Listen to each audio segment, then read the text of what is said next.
नमस्कार। ट्रूसैक खबर की घूमती दुनिया में आपका स्वागत है। एक रूसी इन्फ्लुएंसर द्वारा इंडोनेशिया के बाली में एक पवित्र पेड़ के साथ खड़े होकर अश्लील तस्वीरें खिंचाए जाने के बाद वहां इसको लेकर लोग आक्रोशित हैं। इसके तहत बाली की सरकार रूस और यूक्रेन के पर्यटकों के लिए सख्त नियम बना रही है। बाली की सरकार उनके ऊपर कुछ प्रतिबंध लागू करने की तैयारी कर रही है। यहाँ के गवर्नर वाइन कोस्टर के अनुसार उन्होंने केंद्र सरकार से रूस और यूक्रेन के लोगों को वीज़ा ऑन अराइवल न देने की मांग की है। स्कॉटिश प्रधानमंत्री निकोला स्टर्जन द्वारा पिछले महीने अचानक प्रधानमंत्री के पद से इस्तीफा देने के बाद स्कॉटिश नेशनल पार्टी के लगभग 72,000 सदस्यों द्वारा नेता के तौर पर हमजा यूसुफ को चुना गया है। इस प्रकार हमजा यूसुफ वो पहले मुस्लिम हैं जो पश्चिमी यूरोपीय देश का नेतृत्व करेंगे। हमजा यूसुफ एक अनुभवी मंत्री और वर्तमान में स्वास्थ्य मंत्री के पद पर अपनी सेवा दे रहे थे। उन्होंने प्रधानमंत्री की दौड़ में वित्त मंत्री केट फोर्ब्स और सत्तारूढ़ एसएनपी सांसद ऐश रैगन को पराजित कर ये स्थान पाया है। उन्होंने 2011 में पहली बार सांसद चुने जाने पर अंग्रेज़ी और उर्दू भाषा में शपथ ली थी। पाकिस्तानी मूल के 37 वर्षीय हमजा का जन्म ग्लासगो में हुआ था।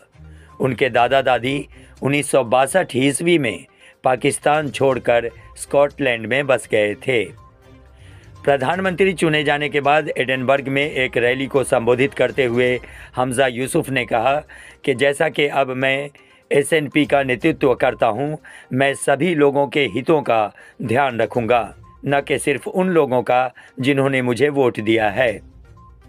मैं अपने सभी नागरिकों के हितों को ध्यान में रखते हुए स्कॉटलैंड का नेतृत्व करूंगा, भले ही उनके राजनीतिक विचार कुछ भी हों। बता दें कि ब्रिटेन के प्रधानमंत्री ऋषि सुनक भी भारतीय मूल के ही हैं। उनके पूर्वजों का संबंध वर्तमान पाकिस्तान क्षेत्र से था। रूसी राष्ट्रपति व्लादिमीर पुतिन के अनुसार युद्ध समाप्त करने के आधार के रूप में चीन की शांति योजना का इस्तेमाल किया जा सकता है। साथ ही उन्होंने ये भी कहा कि ये योजना तभी पेश की जा सकती है जब पश्चिम और कीव में लोग इसके लिए तैयार हों। रूस यूक्रेन युद्ध और दोनों देशों के बीच संबंधों पर चर्चा करने के लिए पुतिन ने चीनी राष्ट्रपति शी जिनपिंग से मॉस्को में मुलाकात की थी।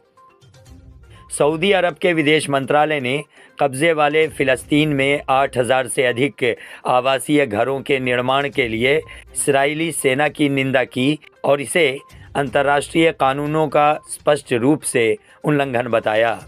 सऊदी विदेश मंत्रालय के अनुसार इसराइल द्वारा फ़िलिस्तीनियों के घर को ध्वस्त करके एवं ज़ायोनी बस्तियों का निर्माण करके फ़िलिस्तीनी क्षेत्रों की भौगोलिक संरचना को बदलने की कोशिश की जा रही है। साथ ही फ़िलिस्तीनी क्षेत्रों में अपना प्रभुत्व बढ़ाकर इन क्षेत्रों को ज़ायोनी रंग दे रही है। रूस अपने सहयोगी बेलारूस में सामरिक परमाणु हथियार स्थापित करेगा। रूसी राष्ट्रपति व्लादिमीर पुतिन ने स्वयं ये बात कही है। सरकारी रूसी मीडिया के मुताबिक राष्ट्रपति पुतिन ने कहा है कि उनका ये कदम परमाणु हथियार कटौती संधियों का उल्लंघन नहीं होगा। यूरोप में अमेरिकी परमाणु हथियारों की स्थापना से उन्होंने अपने फैसले की तुलना करते हुए ये कहा। पुतिन का यह भी कहना है कि रूस अपने परमाणु हथियारों का नियंत्रण बेलारूस को नहीं सौंपेगा। मीडिया रिपोर्ट्स के अनुसार ब्रिटेन में अपने घर के लॉन में खेल रहे एक 9 वर्षीय बच्चे को द्वितीय विश्व युद्ध के दौरान का एक बिना फटा हुआ ग्रेनेड मिला। दरअसल बच्चा खेल के दौरान मिट्टी खोद रहा था, तभी उसे यह ग्रेनेड मिला। उसने बिस्तर पर आराम कर रही मां को इसकी सूचना दी। उसकी मां को इसका यकीन नहीं हुआ। उसने बच्चे से कहा कि जाओ उसका फ़ोटो खींच कर लाओ। बच्चे द्वारा फ़ोटो लाने पर जब मां ने उसे देखा तो सख्ते में आ गई। उसने फिर इसकी सूचना पुलिस को दी। पुलिस ने उस ग्रेनेड को अपने कब्जे में ले लिया। ब्रिटिश पुलिस ने उस ग्रेनेड को बिना फटा ग्रेनेड का नाम दिया है। तो आज की घूमती दुनिया में इतना ही। अगले अंक के साथ फिर मिलेंगे। नमस्कार।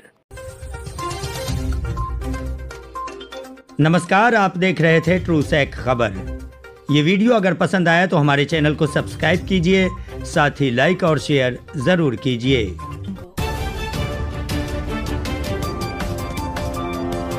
ट्रूसैक खबर, ताकि सच पे रहे आपकी नजर।